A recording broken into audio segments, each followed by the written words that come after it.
Produsen mobil asal Jerman BMW AG berhasil mencatat peningkatan margin laba pada bisnis inti otomotifnya di kuartal ketiga tahun 2025.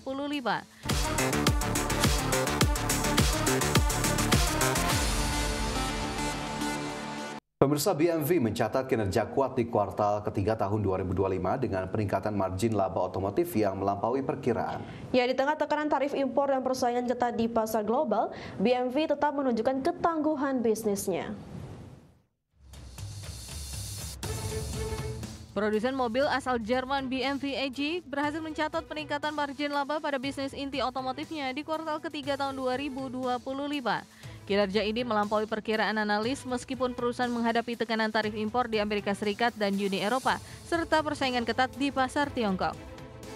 BMW melaporkan margin operasional sebesar 5,2% untuk segmen otomotif pada periode Juli hingga September. Angka ini naik signifikan dari 2,3% pada periode yang sama tahun lalu dan lebih tinggi dari proyeksi analis sebesar 4,9%. Setelah memangkas panduan laba tahunan bulan lalu akibat tarif dan perlambatan ekonomi di Tiongkok, BMW masih mempertahankan proyeksi margin laba otomotif di kisaran 5 hingga 6%. Perusahaan menyatakan target tersebut masih sesuai dengan panduan awal tahun 2025. Laba grup sebelum bunga dan pajak atau EBIT mencapai 2,3 miliar euro atau setara 2,68 miliar dolar Amerika. Angka tersebut naik sekitar sepertiga secara tahunan setelah pada kuartal ketiga tahun 2024 tertekan masalah sistem rem yang mempengaruhi penjualan. Meskipun pendapatan grup pada kuartal ini sedikit di bawah perkiraan, BMW tetap menunjukkan ketangguhan model bisnisnya. CEO BMW, Oliver Zipse, mengatakan bahwa perusahaan terus berhasil beradaptasi dengan berbagai tekanan eksternal yang terjadi di pasar global. Berbagai sumber IDX Channel. Pemirsa, penjualan mobil listrik Tesla di China mengalami penurunan tajam pada bulan Oktober. Persaingan ketat dan banyaknya mobil listrik harga terjangkau diduga menjadi penyebab utama penurunan tersebut. Penjualan kendaraan listrik Tesla turun sebesar 9,9% menjadi 51.497 unit pada bulan Oktober dibandingkan tahun sebelumnya. Menurut data Asosiasi Mobil Penumpang Tiongkok, angka tersebut berbanding terbalik dengan kenaikan 2,8% pada bulan September lalu. Penjualan Model 3 dan Model Y turun sebesar 32,3% dari bulan sebelumnya. Angka ini menandakan adanya tekanan kuat terhadap produk unggulan Tesla di pasar mobil listrik Tiongkok yang semakin ketat. Pesaing terbesar Tesla yaitu perusahaan BYD juga mencatatkan penurunan penjualan sebesar 12% secara global pada bulan lalu. Hal ini menjadi penurunan kedua secara berturut-turut dan yang paling tajam dalam hampir 2 tahun di tengah persaingan yang sangat ketat di pasar dalam negeri Tiongkok. Tesla belum mengumumkan kapan versi lebih terjangkau dari Model Y dan Model 3 akan tersedia di pasar Tiongkok. Sementara itu, penjualan Tesla di kawasan Eropa juga mengalami penurunan akibat pasar yang sudah padat dengan mobil listrik harga rendah. Tesla berencana memamerkan kendaraan Cybercab di kota Shanghai mulai tanggal 5 November 2025. Namun belum diketahui apakah Tesla akan meluncurkan robotaksi di jalan-jalan Tiongkok, mengingat perusahaan lokal seperti Baidu, Pony AI, dan WeRide sudah melakukan uji coba terlebih dahulu. Berbagai sumber IDX Channel. Stellantis akan menarik kembali sekitar 375.000 unit SUV Jeep Wrangler dan Grand Cherokee plug-in hybrid di seluruh dunia akibat potensi kegagalan baterai yang memicu kebakaran. Langkah ini diambil setelah perusahaan menerima 19 laporan kebakaran dan 1 kasus cedera yang diduga terkait dengan masalah tersebut. Stellantis akan menarik kembali sekitar 375.000 unit SUV Jeep Wrangler dan Grand Cherokee plug-in hybrid di seluruh dunia akibat potensi kegagalan baterai yang memicu kebakaran. Stellantis menghimbau para pemilik kendaraan terdampak untuk memarkir mobil mereka di luar ruangan dan menjauh dari bangunan hingga proses perbaikan selesai.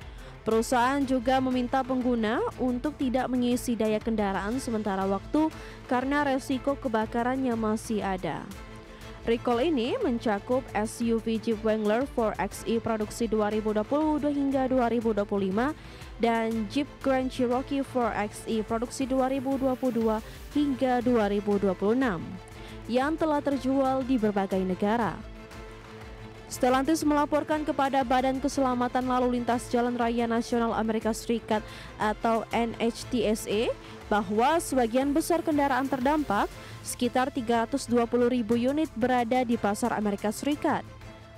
Baterai yang bermasalah diketahui diproduksi oleh Samsung SDI dan investigasi gabungan antara Stellantis serta Samsung dilakukan setelah sejumlah insiden kebakaran pada awal tahun ini. Pihak NHTSA mengatakan bahwa kendaraan yang telah diperbaiki dalam penarikan sebelumnya pada 2023 dan 2024 juga harus diperbaiki ulang. Adapun Samsung SDI menyampaikan bahwa kemungkinan besar penyebab kebakaran berasal dari kerusakan pada bagian separator dalam sel baterai. Sementara itu, Stellantis menegaskan komitmennya untuk memastikan keselamatan pelanggan dengan mempercepat proses penggantian baterai di seluruh jaringan layanan resmi mereka. Sebelumnya, pada Oktober lalu, produsen mobil Prancis Amerika itu juga telah menarik lebih dari 298.000 kendaraan di Amerika Serikat karena potensi resiko teknis lainnya. Berbagai sumber, IDX Channel. Pemirsa, Rode resmi meluncurkan wireless micro camera kit dengan fitur lebih canggih. Ya, sistem mikrofon nirkabel ini hadir dengan desain ringkas dan kompatibilitas luas untuk berbagai perangkat. Rode kembali memperluas lini produknya dengan meluncurkan wireless micro camera kit. Perangkat ini menjadi penerus dari wireless micro yang dirilis tahun lalu dengan peningkatan pada desain dan fitur yang lebih fleksibel. Dalam satu paket, Rode Wireless Micro Camera Kit menyertakan satu model receiver dan dua modul transmitter. Modul receiver mengusung desain baru yang sedikit lebih besar dengan layar AMOLED 1,1 inch untuk monitoring audio secara real-time. Berbeda dengan generasi sebelumnya, modul receiver sekarang sudah kompatibel dengan perangkat kamera maupun smartphone. Tersedia jack audio 3,5 mm TRS, output Type-C, serta dudukan cold shoe untuk memudahkan pemasangan di hot shoe kamera. Model transmitter memiliki mikrofon terintegrasi yang mampu menangkap suara dari segala arah. Dengan teknologi intelijen Genesis, tingkat volume suara dapat disesuaikan secara otomatis untuk hasil rekaman yang optimal. Kedua modul transmitter dapat terhubung langsung ke receiver tanpa perlu pengaturan tambahan. Dengan pengisian daya melalui cas pelindungnya, sistem mikrofon ini mampu bertahan hingga 21 jam dan sudah dijual dengan harga sekitar 2,4 juta rupiah. Berbagai sumber IDX Channel. DJI resmi meluncurkan Osmo Mobile 8 dengan desain baru yang lebih ringkas dan fitur penstabilan yang lebih canggih. Perangkat ini diklaim mampu memberikan pengalaman sinematik untuk pengguna smartphone di berbagai kondisi pengambilan gambar. Perusahaan teknologi asal Tiongkok DJI kembali meluncurkan produk terbaru mereka yaitu Osmo Mobile 8. Gimbal pintar ini hadir dengan desain lipat yang lebih ringkas, memudahkan pengguna untuk menggunakannya dalam segala keadaan. Osmo Mobile 8 dilengkapi fitur Active Track 7.0 yang menggunakan algoritma baru untuk meningkatkan akurasi pelacakan subjek. Fitur ini memungkinkan pengguna untuk merekam objek yang bergerak cepat tanpa kehilangan fokus, baik saat vlogging maupun pengambilan gambar profesional. Gimbal terbaru ini membawa peningkatan dalam sistem kontrol manual, termasuk zoom yang lebih halus dan penstabilan 3 sumbu yang semakin responsif. Dengan teknologi baru ini, hasil video diklaim menjadi lebih lancar dan stabil bahkan dalam kondisi bergerak cepat. DJI Osmo Mobile 8 memiliki kapasitas baterai yang dapat bertahan hingga 8,5 jam penggunaan berkelanjutan. Didukung fitur pengisian cepat melalui port USB tipe C, perangkat ini mampu terisi penuh dalam waktu kurang dari 2 jam. DJI Osmo Mobile 8 sudah tersedia di pasar global dengan harga mulai dari $159 Amerika. Perangkat ini dirancang untuk konten creator, vlogger, dan pengguna umum yang menginginkan hasil video profesional dengan perangkat smartphone. Berbagai sumber IDX Channel.